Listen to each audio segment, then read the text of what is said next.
السلام علیکم ورحمۃ اللہ وبرکاتہ۔ آج ہم سورہ النحل کی آیت نمبر 101 سے شروع کریں گے۔ اعوذ باللہ من الشیطان الرجیم، بسم اللہ الرحمن الرحیم۔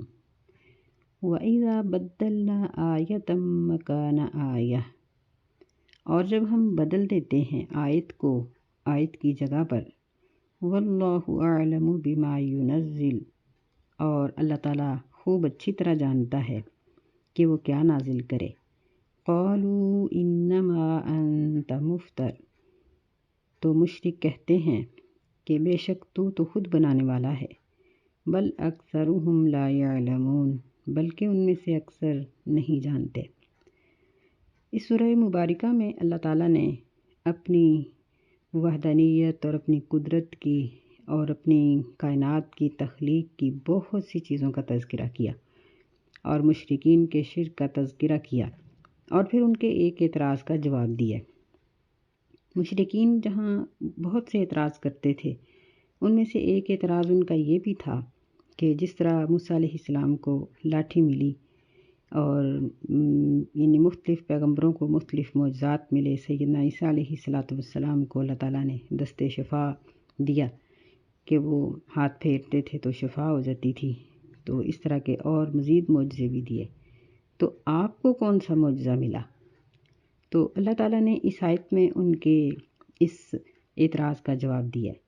بدلنا آیہ، اگر ہم آیہ کا معنی آیت پڑھیں، آیت کو آیت کی جگہ پر بدلتے ہیں تو پھر بھی ٹھیک ہے۔ اگر ہم اس کا معنی یہ پڑھیں کہ نشانی کو نشانی کی جگہ پر بدل دیتے ہیں تو تب بھی ٹھیک ہے، یعنی دونوں معنی اور دونوں تفسیریں اس کی ٹھیک ہیں۔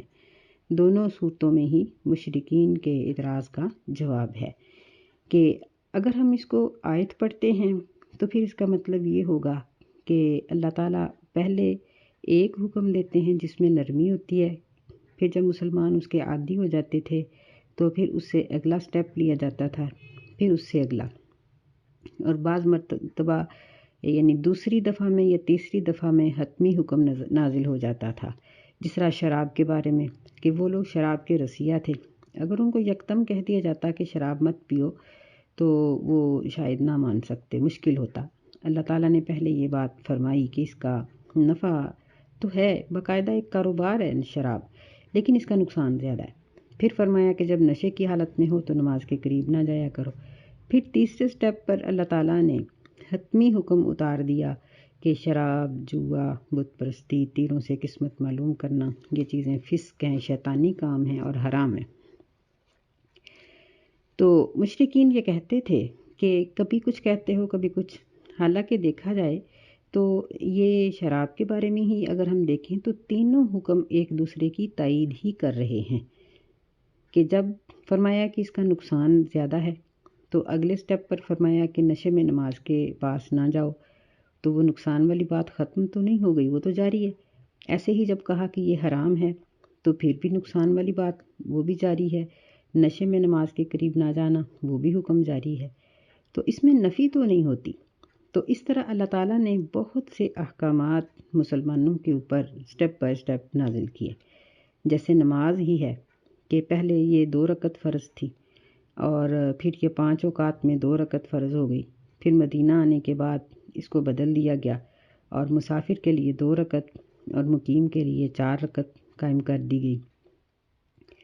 تو اس طرح کی جو اللہ تعالیٰ کے احکامات کی تبدیلیاں ہیں وہ تقریباً ایک دوسرے کی تائید ہی کرتی ہیں، نفی نہیں ہے کہ پہلے یہ کہا ہو کہ نماز نہ پڑھو کوئی ضرورت نہیں ہے پھر کہا ہو کہ پڑھو، نہیں، ایسی کوئی بات نہیں ہے۔ اللہ تعالیٰ نے قرآن مجید میں یہ بات فرمائی ہے کہ کیا یہ قرآن پر غور و فکر نہیں کرتے کہ اگر یہ قرآن پر غور و فکر کریں تو ان کو پتہ چلے کہ یہ اللہ ہی کی طرف سے ہے، کیونکہ اس کا ہر حکم دوسرے حکم کی تائید ہی کر رہا ہے، کوئی حکم کسی دوسرے حکم کی نفی نہیں کرتا، کیونکہ اگر یہ غیر اللہ کے پاس ہوتا تو اس میں یہ اختلاف ضرور پایا جاتا۔ تو یہ ہے یعنی آیات کی تبدیلی کا مفہوم اور معنی۔ اور اگر ہم نشانی لیں تو پھر یہ ہے کہ ہر نبی کو اس کے دور میں اس کی ضرورت کے مطابق معجزات دیے گئے، جس طرح سیدنا سلیمان علیہ السلام تھے، ان کے دور میں جادو عروج پر تھا، اللہ تعالیٰ نے ان کو بھیجا کہ لوگوں کو جادو کے بارے میں بتائیں کہ یہ نقصان دہ چیز ہے اور اس سے روکیں۔ تو اللہ تعالیٰ نے ان کو جو معجزات دیے وہ اسی طرح کے تھے، لیکن جادو نہیں تھے، کہ جادو میں تو حقیقت نہیں ہوتی، اور ان کے معجزات میں حقیقت تھی کہ بڑے بڑے سرکش جن وہ کام کر رہے ہیں، اور کوئی سمندروں سے ہیرے جواہرات نکال رہے ہیں، کوئی عمارات تعمیر کر رہے ہیں، کوئی دیگیں پکا رہے ہیں، کوئی ہوا کے یعنی ہوا کو اللہ تعالیٰ نے متی کر دیا، وہ فوجوں کو اڑا کر ایک جگہ سے دوسری جگہ پر لے جا رہی ہے۔ اسی طرح موسیٰ علیہ السلام کے دور میں بھی معجزات اسی قسم کے تھے۔ سیدنا عیسیٰ علیہ السلام کا جب دور تھا تو اس وقت حکمت بڑے زور پر تھی، عروج پر تھا یہ مسئلہ، تو اللہ تعالیٰ نے ان کو ایسے معجزے دیے جو حکمت سے تعلق رکھتے تھے، مثلاً پیدائشی اندھوں کا شفا یاب ہو جانا، اور بیماروں اور فلبیری والوں کا شفا یاب ہو جانا۔ پھر اس میں یہ تھا اس دور میں کہ اسباب کے بغیر کوئی کام نہیں ہوتا۔ خود عیسیٰ علیہ السلام کی تخلیق اسی بات کا جواب تھی کہ ٹھیک ہے اسباب کے بغیر کام نہیں ہوتا، لیکن اللہ تعالیٰ کے لیے اسباب کی ضرورت نہیں ہے، کیونکہ وہ مسبب الاسباب ہے۔ یعنی اس کا مطلب یہ ہے کہ اگر کوئی شخص کہے کہ اینٹیں سیمنٹ بھی نہ ہو اور مکان بن جائے تو یہ ناممکن ہے۔ جب تک بنانے والا نہیں ہوگا اور سارا میٹیریل نہیں ہوگا تو وہ عمارت تعمیر نہیں ہو سکتی۔ لیکن اللہ کے لیے کوئی مشکل نہیں ہے کہ اللہ تعالیٰ نے یہ زمین بنائی، اور دیکھیں کہ زمین کی کتنی موٹی تہ ہے اور کتنی وسیع ہے یہ زمین، تو مٹی اللہ تعالیٰ کہاں سے لائے؟ یہ اللہ کی قدرت ہے۔ اللہ کے لیے اسباب کی ضرورت نہیں۔ اس کا منہ بولتا ثبوت ہر وہ بچہ ہے جو دنیا پر آ رہا ہے کہ اس کی ماں کون سا گوشت کھاتی ہے، ہڈیاں کھاتی ہے۔ اگر فرض کریں گوشت ہڈیاں کھا بھی لے گی تو وہ ایک خاص وضع قطع میں ان کو تراشنا اور اس کے یعنی جوڑ بنا دینا اور اس کے بچے کے بازو بنا دینا اور ٹانگیں بنا دینا کون بناتا ہے؟ کیا اس کے پیٹ میں کوئی مشینری لگی ہوئی ہے کہ جو ان چیزوں کو بنا رہی ہے؟ نہیں۔ ہر بچہ اس بات کا منہ بولتا ثبوت ہے کہ اللہ تعالیٰ کے لیے سبب کی ضرورت نہیں۔ اللہ تعالیٰ بغیر سبب کے، بغیر اسباب کے ہر چیز کو بنا دینے پہ قادر ہے، کہ بے شک ایک قطرہ اس بچے کی پیدائش کا سبب تو بنا، اور قطرے میں سے بھی ایک جرثومہ، لیکن اس کو ایک بچے کی شکل دینا یہ بغیر اسباب کے ہے، اور یہ اللہ کی قدرت ہے۔ تو اس طرح یعنی ہر نبی کے معجزات کی تبدیلی، نبی صلی اللہ علیہ وسلم کو اگرچہ موسیٰ علیہ السلام کے عصا اور ید بیضاء جیسی چیز تو نہیں ملی، لیکن آپ کے جو معجزات ہیں وہ ان گنت ہیں، اور ہر معجزہ انسان کی عقل کو حیران کر دینے والا ہے، کہ اب ایک پیالہ پانی سے پوری فوج کا وضو کر لینا، یا ان کے ضروریات اور ان کے برتنوں کا بھر جانا، یا ایک مشکیزے سے پوری فوج کا نہا لینا اور پی لینا اور جانوروں کو پلا دینا، کیا یہ معجزے چھوٹے ہیں؟ اور پھر چند روٹیوں کو پوری فوج کو کھلا دینا، یہ چھوٹے معجزے ہیں؟ نہیں، یہ بہت بڑے ہیں۔ یہی بات اللہ تعالیٰ یہاں ذکر کر رہے ہیں۔ فرماتے ہیں کہ جب ہم کسی نشانی کو نشانی کی جگہ پر بدلتے ہیں یا آیت کو آیت کی جگہ پر بدلتے ہیں تو اللہ تعالیٰ اس بات کو خوب جانتا ہے، یعنی اس کی حکمت اور اس کا علم کامل ہے۔ وہ بہت اچھی طرح سے جانتا ہے کہ کہاں کیا اتارنا چاہیے، کس نبی کو کیا معجزہ دینا چاہیے۔ اللہ سے زیادہ اور کوئی نہیں جان سکتا۔ قُلْ نَزَّلَهُ رُوحُ الْقُدُسِ مِنْ رَبِّكَ بِالْحَقِّ، کہہ دیجئے اتارا ہے اس قرآن کو جبریل علیہ السلام نے تیرے رب کی طرف سے حق کے ساتھ، یعنی بالکل یہ برحق اترا ہے، اس میں جھوٹ کی کوئی آمیزش نہیں۔ لِيُثَبِّتَ الَّذِينَ آمَنُوا وَهُدًى وَبُشْرَى لِلْمُسْلِمِينَ، تاکہ وہ ان لوگوں کو ثابت قدم رکھے، مضبوط رکھے جو ایمان لائے، اور یہ ہدایت کا سبب ہے، یعنی رہنمائی کرنے کا سبب ہے، اور خوشخبری ہے مسلمانوں کے لیے۔ یعنی نبی صلی اللہ علیہ وسلم کو اللہ تعالیٰ نے جو معجزات عطا کیے ان میں سب سے بڑا معجزہ یہ قرآن ہے، کیونکہ نبی صلی اللہ علیہ وسلم جس دور میں تشریف لائے اس دور میں علم کی ہی ضرورت تھی۔ لوگ متلاشی تھے، ان کے پاس کوئی علم نہیں تھا، اور وہ ٹکرے مار رہے تھے، انسانیت ختم ہو رہی تھی، ظلم اور درندگی ہر طرف پھیلی ہوئی تھی۔ ایسے دور میں علم کی روشنی چاہیے تھی۔ یہی وجہ ہے کہ سب سے پہلی وحی یہ اتری کہ اقرأ بسم ربک الذی خلق، کہ اپنے رب کا نام لے کر پڑھو، کیونکہ تعلیم کی ہی ضرورت تھی۔ اور قرآن مجید یہ تعلیم کا شاہکار ہے۔ یہ شہنشاہ کا کلام ہے اور یہ اس کا شاہکار ہے۔ اس کی بہت بڑی یہ قدرت اور اس کا کلام ہے یہ کہ اللہ تعالیٰ نے اپنے نبی پر اس کو نازل کر دیا، وہدن، اور اس کو ہر قسم کی رہنمائی کا سبب بنایا۔ دنیا کے جتنے بھی فنون ہیں سب کی جڑ قرآن سے ہی ملتی ہے۔ وَلَقَدْ نَعْلَمُ أَنَّهُمْ يَقُولُونَ إِنَّمَا يُعَلِّمُهُ بَشَرٌ، اور البتہ تحقیق ہم جانتے ہیں کہ بے شک مشرک یہ بات کہتے ہیں کہ بے شک سکھایا ہے اس کو یہ قرآن ایک آدمی نے۔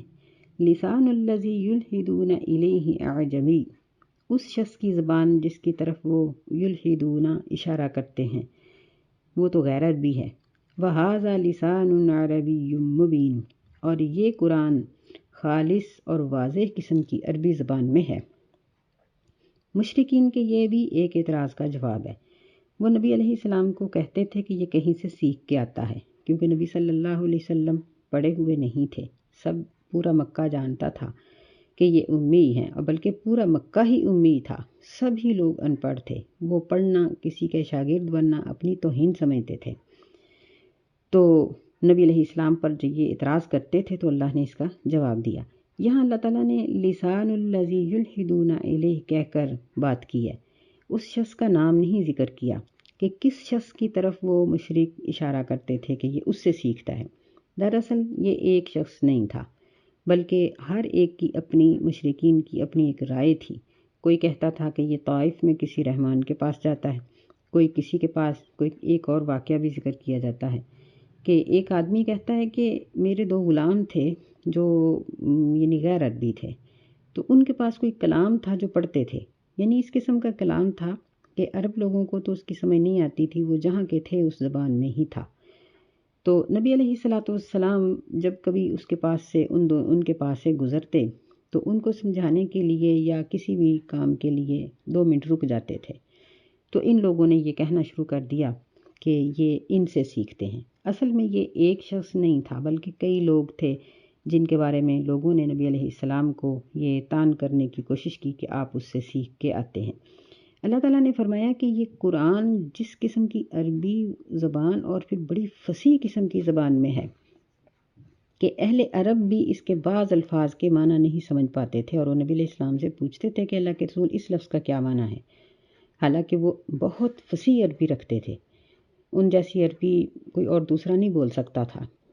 ان کی شاعری اس قسم کی تھی کہ آج بھی ان کے ایک شعر کو حل کرنے کے لیے کئی لغت کی کتابوں کا بعض دفعہ سہارا لینا پڑتا ہے، تو پھر بھی وہ نہیں سمجھ سکتے تھے۔ تو اللہ تعالیٰ نے فرمایا کہ یہ کیسے ممکن ہے۔ ان الذین لا یؤمنون بآیات اللہ لا یہدیہم اللہ ولہم عذاب علیم،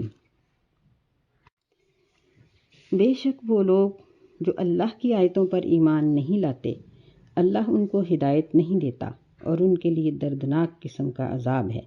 یہاں اللہ تعالیٰ نے اپنی بات مکمل کرتے ہوئے وعید سنائی ہے کہ جو اللہ کی آیات پر ایمان نہیں لاتے پھر ان کو اللہ راہ نہیں دکھاتا۔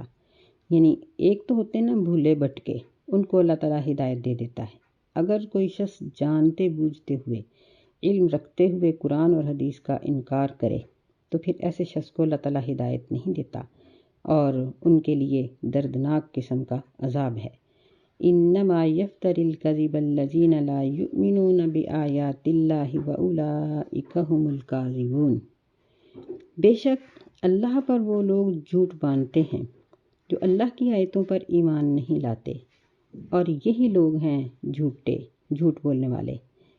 یعنی جو لوگ اللہ کی آیتوں پر ایمان نہیں لاتے یہ جھوٹے ہیں، اللہ یا اس کا رسول جھوٹ نہیں بولتے، اور اللہ پر اس کا رسول جھوٹ نہیں باندھتا، بلکہ یہ لوگ ہیں جھوٹ باندھنے والے اور جھوٹ بولنے والے۔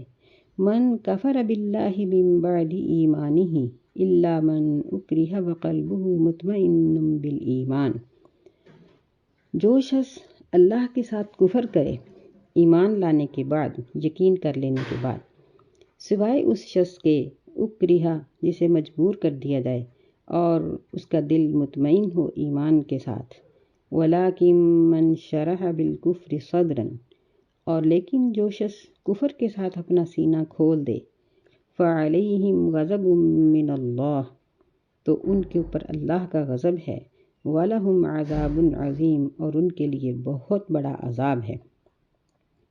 یعنی پہلی دو آیتوں میں اللہ تعالیٰ نے ان لوگوں کو تنبیہ کی ہے جو جانتے بوجھتے ہوئے دین اسلام کے خلاف بات کرتے ہیں، یا وہ دین اسلام کے اندر کوئی غلط چیز کو شامل کرنے کی کوشش کرتے ہیں۔ اللہ تعالیٰ نے ان پر وعید نازل کی ہے، اور یہاں ہمارے لیے غور کرنے کا مقام ہے۔ ہمیں بھی یہ چاہیے کہ ہم لوگ بغیر کسی تحقیق کے دین کے مسئلے کو ٹھکرا نہ دیا کریں، کہ جب کسی بات کو سنا تو کہہ دیا کہ عقل نہیں مانتی۔ بہت سے دانشور اس طرح کی بات کرتے ہیں، آیات کو سنتے ہیں، جس طرح سود کا حکم ہے، باقی احکامات ہیں، اللہ تعالیٰ نے حدیں جو نافذ کرنے کا حکم دیا ہے، تو وہ کہتے ہیں کہ ہماری عقل نہیں مانتی کہ اس دور میں بھی ایسا ہو سکتا ہے۔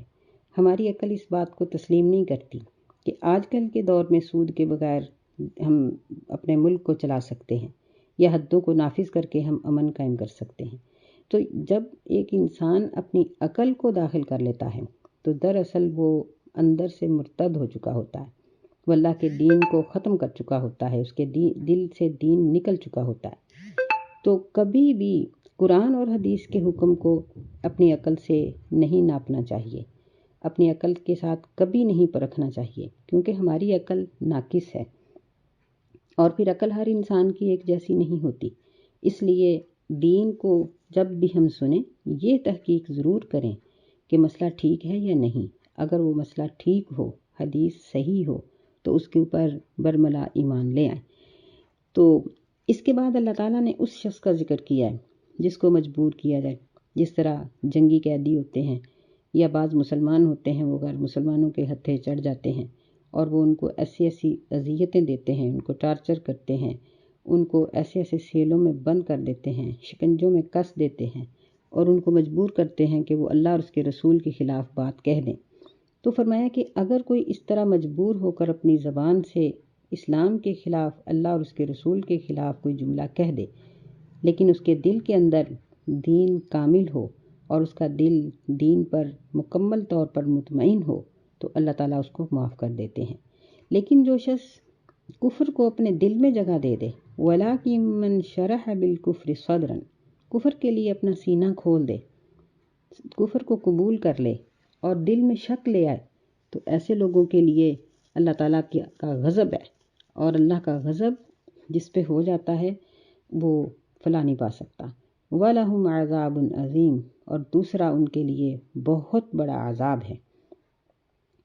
ذَلِكَ بِأَنَّهُ مُسْتَحَبُّ الْحَيَاةَ الدُّنْيَا عَلَى الْآخِرَةِ، اس کی وجہ یہ ہے کہ بے شک انہوں نے پسند کر لیا ہے دنیا کی زندگی کو آخرت کے بدلے میں، وَأَنَّ اللَّهَ لَا يَهْدِي الْقَوْمَ الْكَافِرِينَ، اور بے شک اللہ تعالیٰ کافروں کی قوم کو ہدایت نہیں دیتا۔ یعنی کفر دل میں اس وقت جگہ پکڑتا ہے جب انسان دنیا کو ترجیح دیتا ہے۔ ہم اس کی زندہ مثال موجودہ حکمرانوں سے اور پوری دنیا کے جو مسلمان ہیں ان سے لے سکتے ہیں، کہ یہ لوگ اپنی حکومتوں کی خاطر، اپنی کرسیوں کی خاطر، یا اسی طرح کوئی شخص اپنی نوکری کی خاطر، کوئی فوج کا شخص اپنی نوکری کی خاطر، کوئی عالم دین اپنی نوکری کی خاطر، اسی طرح کوئی خامن اپنی بیوی کی رضا کی خاطر، یا بیوی اپنے خامن کی رضا کی خاطر، یا کوئی دوست کسی دوست کی دوستی کی خاطر اللہ کی نافرمانی کرتا ہے، تو دراصل وہ دنیا کو اپنے دل میں جگہ دے رہا ہوتا ہے۔ اس نے دنیا کی محبت کو آخرت کی محبت پر ترجیح دی ہے، کہ اس نے اپنی آخرت کو، اپنی اخروی زندگی کو ٹھکرا دیا۔ تو ایسا کرنے والا شخص یا ایسی قوم کفر تک پہنچ جاتی ہے، کہ اللہ نے فرمایا کہ اللہ کافروں کو ہدایت نہیں دیتا، یعنی وہ کفر تک پہنچ جاتے ہیں۔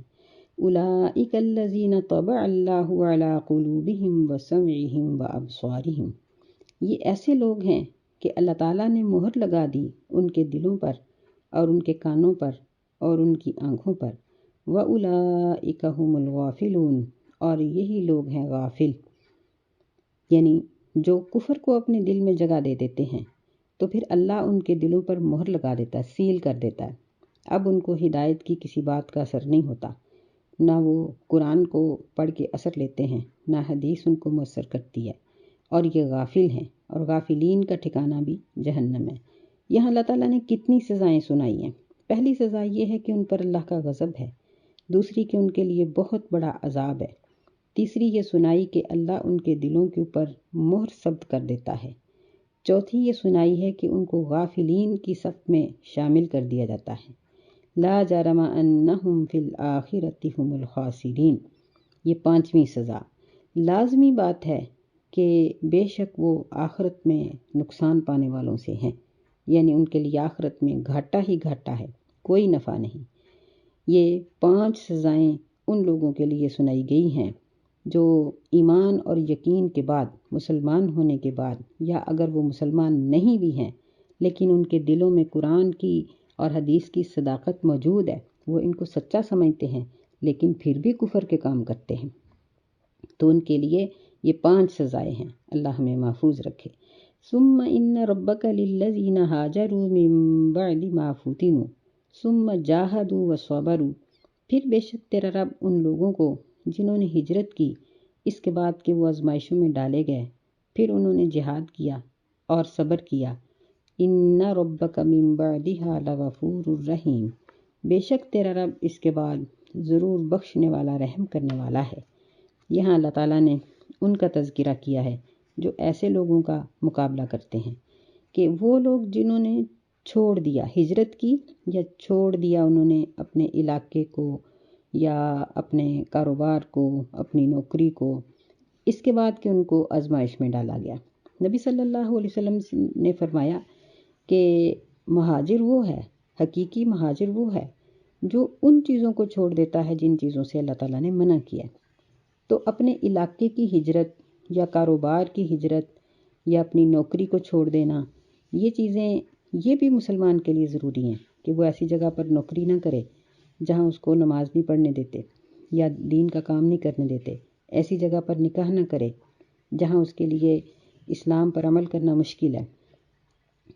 اور وہ شخص بھی مہاجر ہے جو گناہوں کو چھوڑ دیتا ہے، بے شک اپنے ٹھکانے پر ہی رہتا ہے، اپنی نوکری پر ہی رہتا ہے، اپنے گھر میں ہی رہتا ہے، لیکن گناہوں کو چھوڑ دیتا ہے۔ مثلاً بے پردہ تھی، اس نے پردہ شروع کر دیا، داڑھی نہیں رکھتا تھا، داڑھی رکھ لی، شلوار ٹخنوں سے اونچی نہیں تھی، اب اونچی کر لی، عورت کے ٹخنے ننگے تھے، اس نے چھپا لیے، اس کے بالوں کی کٹنگ غیر اسلامی تھی، اس نے اپنے آپ کو درست کر لیا، وہ غیر اسلامی کاموں کو پسند کرتی تھی، نماز نہیں پڑھتی تھی، اب اس نے اپنے آپ کو بدل لیا۔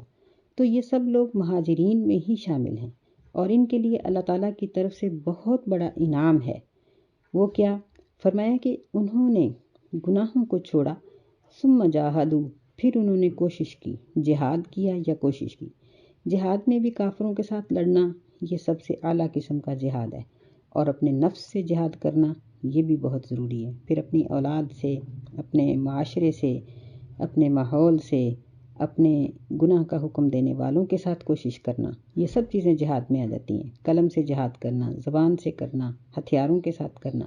وَصَبَرُوا، اور انہوں نے صبر کیا، یعنی ان تمام چیزوں کو صبر کے بغیر انسان پایہ انجام تک نہیں پہنچا سکتا اور ان کی تکمیل نہیں کر سکتا، تو اس لیے یہاں صبر کی شرط بھی لگائی۔ تو ان کے لیے انعام کون سا ہے؟ فرمایا کہ بے شک تیرا رب لغفور الرحیم، ضرور بخشنے والا اور رحم کرنے والا ہے۔ یہ اللہ تعالیٰ کی طرف سے بخشش اور رحمت، یہ سب سے بڑا انعام ہے۔ اللہ تعالیٰ نے قرآن مجید میں فرمایا ہے مَن یُصْرَفْ عَنْهُ یَوْمَئِذٍ فَقَدْ رَحِمَہ، کہ جس شخص کو قیامت کے دن کے عذاب سے بچا لیا گیا اس پر اللہ تعالیٰ نے رحم کیا۔ وَذَلِكَ الْفَوْزُ الْمُبِينُ، اور یہ واضح قسم کی کامیابی ہے۔ تو سب سے بڑی کامیابی اور سب سے بڑا انعام اور سب سے بڑا میڈل جو انسان کو ملے گا قیامت کے دن، وہ یہ ہے کہ اللہ تعالیٰ نے اس کو بخش دیا ہے۔ اللہ سے دعا کریں کہ اللہ ہمیں بھی بخش دے اور معاف کر دے۔ اللہم اغفر لنا ولجمیع المؤمنین والمؤمنات والمسلمین والمسلمات، آمین۔ السلام علیکم ورحمۃ اللہ وبرکاتہ۔